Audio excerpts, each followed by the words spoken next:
back. Welcome back. How you guys doing? Hope you guys are doing well. Amazing. Awesome. Early videos. I'm trying to get at least two videos out for you guys. I gotta watch the Manchester United game at 4 o'clock, so I gotta get ready for that. But we're back with another F1 video. We have how Romain. I don't want to say that last name. I know I'm a butcher it.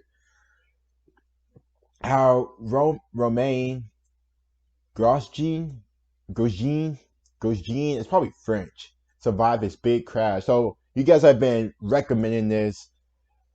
I am not sure what the crash is, what's gonna happen, but it's a big crash. Everything explained.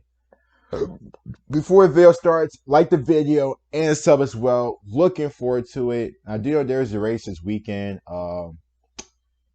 I probably may tune in to see who's winning, what's going on. But hope you guys are doing well and amazing. But without further ado, let's go ahead and get into the video.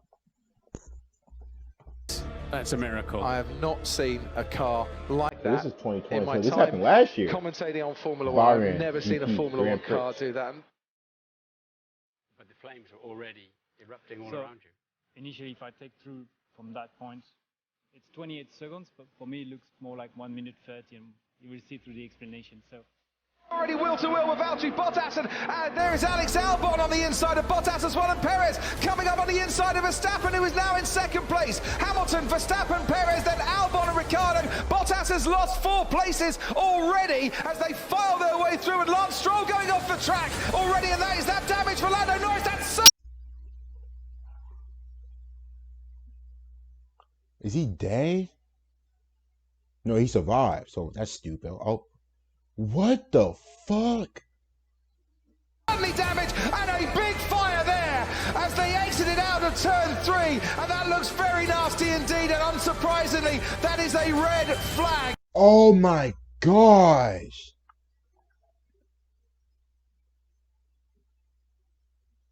I wonder if he hit how did he survive? Oh my gosh, that's scary. That's scary.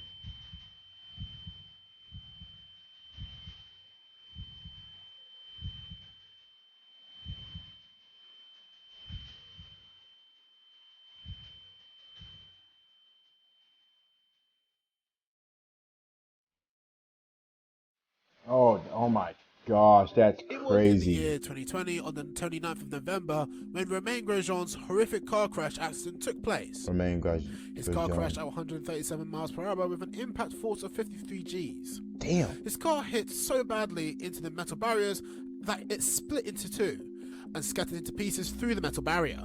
It also completely burst into flames.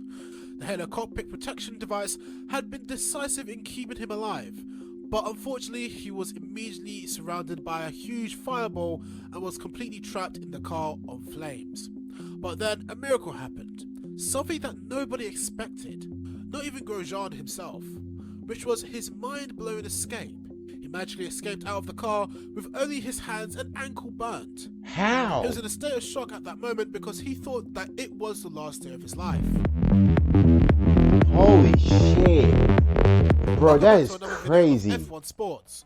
In today's video, we're going to discuss about Romain Grosjean's crash in detail. But before we get started with today's video, make sure to hit that red subscribe button and also click on the notification bell so you get notified whenever we post a new video like this one. Now, without further ado, let's get right into our new video.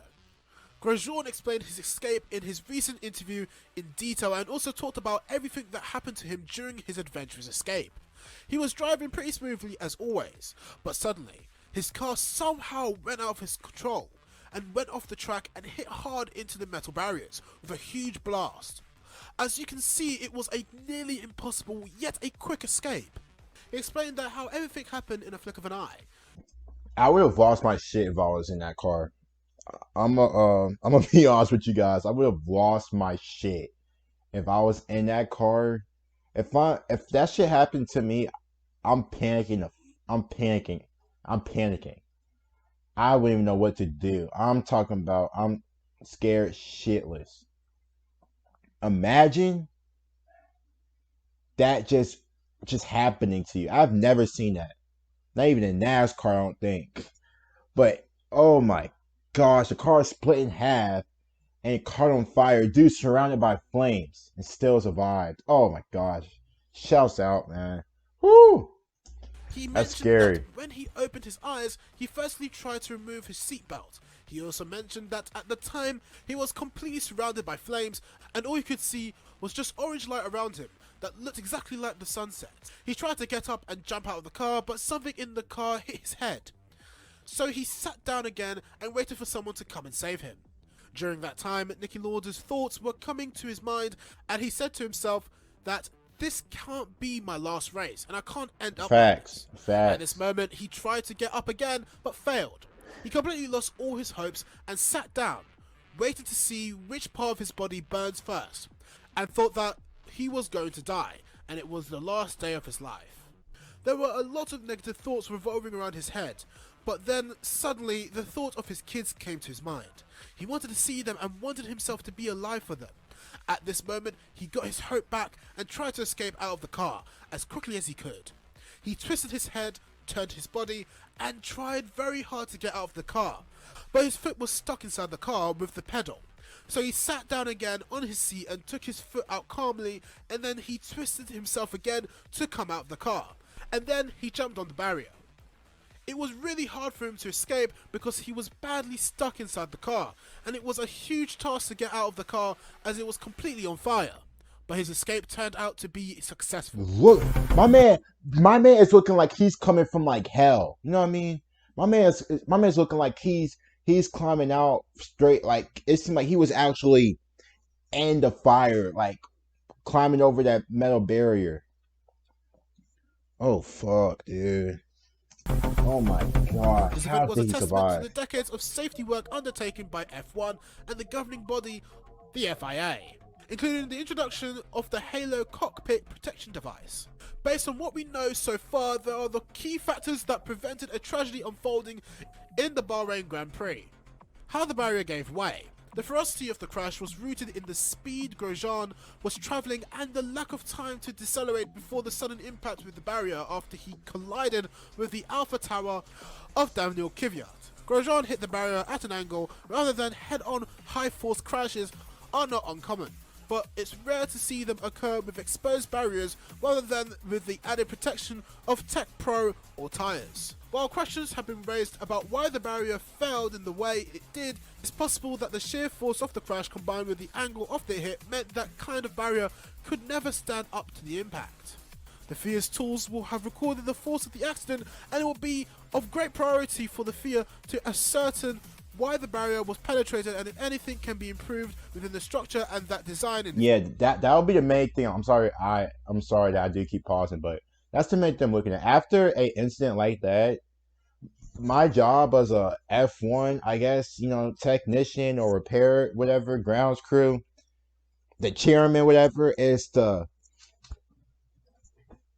I probably would have just canceled the race. I know you guys probably like, you can't cancel a race, Chaz. You gotta finish it out.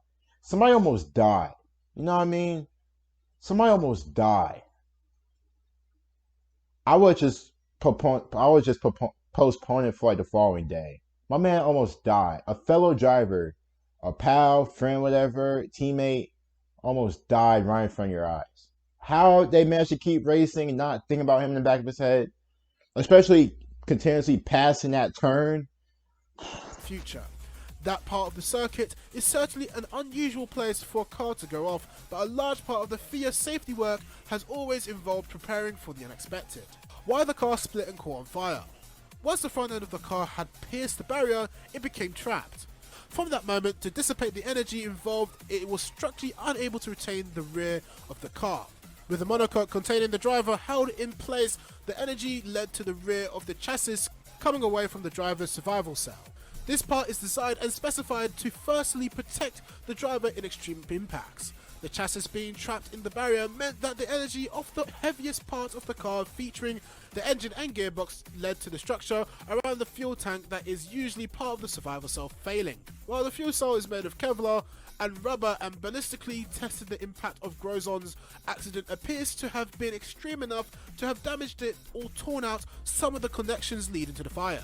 This structure is part of the survival cell and forms the closed bulkhead behind the driver that the engine bolts onto. The battery pack was among the debris that came away from the car in the impact, and it's a possibility that this very hot component could have played a part in igniting the fuel. I'm not surprised the battery pack did probably play a part. F1. The halo protection device and his high-tech suits, which also helped him a lot, as they did not allow his body to quickly come in direct contact with fire and other broken parts of the car, which helped him a lot during his escape. Also, his helmet was prevented from breaking because of the halo device. Otherwise, his head would have been directly exposed and the injury could have been more severe, worse. And it could have even caused death. He said this happened in 28 seconds, which was pretty quick. Luckily, all the rescue crew members quickly arrived and helped him jump out of the car swiftly. When he came out of the car, his gloves were completely red and his hands were also badly burnt, and he had some extensive bruising as well. But overall, he was not hurt that badly. Everybody was in a state of shock when they saw him alive and walking out of the car. His facial expressions showed that he was completely fine. He described his feelings at the time as some extraordinary feelings. He was not even able to believe what he did. Although he was alive and just mildly burnt, he was immediately taken to the hospital by the rescue team in a medical vehicle for all the important medical examinations because of the burn on his hands and ankle, as well as his ribs, which were suspected to be broken. The medical team asked him for his wife's phone number, so he quickly gave his wife's phone number to them. They then made a voice call to her to let her know that her husband was fine and alive, with just some minor burns and bruises. His wife was happy when she heard that he was alive, but she got a bit upset as she heard about his injuries, and it was very difficult for her to stop herself from crying. It was a very emotional moment for her, but she was thankful that her husband was alive. People were also very happy after seeing him alive, but due to this accident, he was not able to race, which was a bit saddening. He soon made progress in recovery and got discharged from the hospital just after 4 days of his horrific and fearful accident. His return from the hospital was very emotional. He met everybody who helped in saving his life, including the rescue team, and thanked them all. He went home and rested to recover completely as soon as possible and helped heal his burnt hands and ankles. He was advised by the doctors to take good care of himself, which he did, and all of his injuries were getting better pretty quickly. This escape has made him the most liked and famous racer these days all over the world because of his bravery and courage that he showed during this escape, which seemed almost impossible. He really proved himself as a strong man. Everybody is very curious to know more and more about the dramatic story of Grosjean's great and miraculous escape. Such skills can only be found in a professional and well-skilled sportsman, and Romain Grosjean counts as one of them now. Alright guys, that's it for today's video. I hope you guys enjoyed.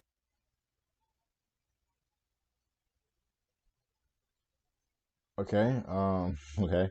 But, that's crazy. Jeez, that's a scary situation to ever be a part in. Just being there, I know it's just, oh my gosh,